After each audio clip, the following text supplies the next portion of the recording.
محمد ہاشم Lashari, bureau chief, star رنگ news, Hyderabad. Report شامل کرتے ہیں روضہ رسول صلی اللہ علیہ وآلہ وسلم کے بارے میں۔ یہ وہ مقدس مقصورہ ہے جو روضہ رسول صلی اللہ علیہ وآلہ وسلم کے گرد قائم ہے، غالباً آخری شخصیت جنہوں نے حجرہ نبوی میں اندر داخل ہو کر اسے دیکھا۔ مدینہ منورہ کے مورخ عالم علامہ سعودی رحمۃ اللہ علیہ تھے، وہ آخری انسان تھے جنہوں نے اپنی آنکھوں سے رسول اللہ صلی اللہ علیہ وآلہ وسلم اور آپ کے عظیم ساتھی صدیق اکبر رحمۃ اللہ علیہ اور عمر فاروق رحمۃ اللہ علیہ کی قبر مبارک کا مقام دیکھا۔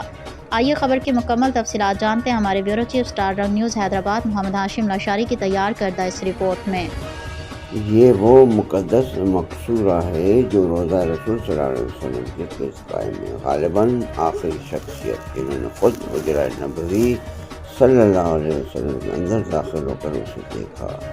مدینے کے مورخ عظیم عالم علامہ سمہودی رحمۃ اللہ علیہ تھے، وہ آخری انسان تھے جنہوں نے اپنی آنکھوں سے رسول اللہ صلی اللہ علیہ وسلم اور آپ کے دونوں عظیم ساتھیوں صدیق اکبر اور فاروق اعظم رضی اللہ عنہ کے قبور مبارکہ کا مقام دیکھا۔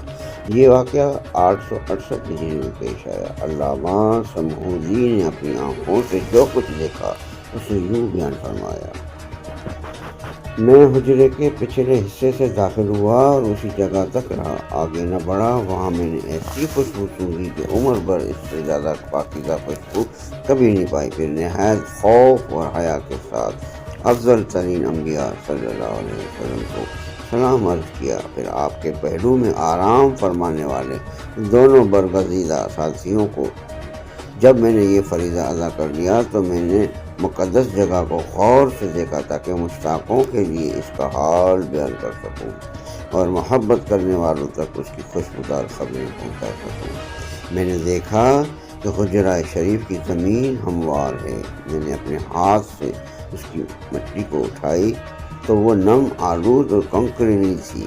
مجھے قبور مبارکہ کا کوئی نشان نظر نہ آیا سوائے اس کے کہ اس حجرے کے وسط میں ایک نہایت معمولی سا ابھار تھا جو یقینی طور پر قبر نبوی صلی اللہ علیہ وسلم نہیں تھا، بلکہ غالباً وہ حضرت عمر رضی اللہ عنہ کی قبر کا مقام تھا۔ اس بیان سے چند اہم باتیں واضح ہوتی ہیں۔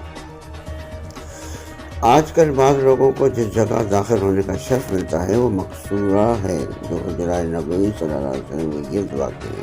اصل حجرہ تو ایک مضبوط دیوار سے گھرا ہوا ہے جس میں نہ دروازہ ہے نہ کھڑکی، اس پر سبز غلاف چڑھا ہوا ہے۔ جو تصاویر آج کل اس نام سے پھیلائی جاتی ہیں یہ رسول اللہ صلی اللہ علیہ وسلم کی قبر مبارک ہے، وہ سب جھوٹی ہے۔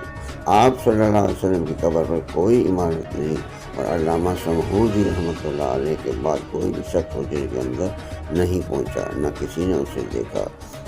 خود سمہودی رحمۃ اللہ علیہ نے یہ بیان کیا کہ حجرے کی زمین ہموار تھی، اس میں کوئی تعمیر حتیٰ کہ قبروں کے نشانات بھی نہیں تھے سوائے حضرت عمر رضی اللہ عنہ کا مقام پر ایک معمولی ابہار۔ حضرت کے حجرے کے گرد یہ دیوار عمر بن عبدالعزیز کے زمانے میں تعمیر کی گئی جب وہ مدینے کے گورنر تھے۔ اس دیوار کے قائم ہونے کے بعد کسی نے قبور مبارکہ کو نہیں دیکھا سوائے علامہ سمہودی رحمۃ اللہ علیہ کے۔ بعض کے نزدیک مرمت کرنے والے چند افراد نے کبھی دیکھا ہوگا، واللہ اعلم۔ نبی کریم صلی اللہ علیہ وسلم کے بعد ام المومنین حضرت عائشہ حضرت رضی اللہ عنہ کی حیات میں بعض لوگ حجرے میں داخل ہو کر سلام عرض کیا کرتے تھے اور ان کی وصال کے بعد دروازہ مکمل طور پر بند کر دیا گیا، یہاں تک کہ ولید بن عبد المالک کے دور میں حجرات کو مسجد میں شامل کیا گیا۔ آج کے زمانے میں جو کوئی حجرے میں داخل ہونے کا ذکر کرتا ہے اس سے مراد دراصل مقصورہ ہے میں داخل ہوتا ہے، چاہے وہ خدام میں سے ہو یا کسی خاص مہمان کو یہ شرف ملا ہو۔ اے اللہ، اپنے بندے اور رسول ہمارے سردار حضرت محمد صلی اللہ علیہ وسلم پر، آپ کی آل اور صحابہ پر درود و سلام، برکت و انعام اور رحمت نازل فرما۔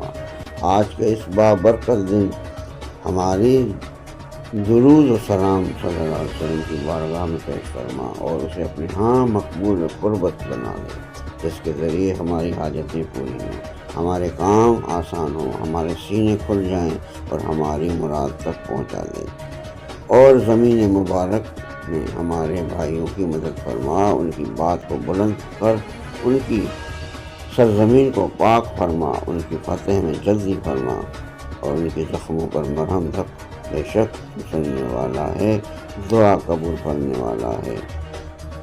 پر آمین ثم آمین۔ محمد ہاشم ناشاری، بیورو چیف، اسٹار رنگ نیوز، حیدرآباد۔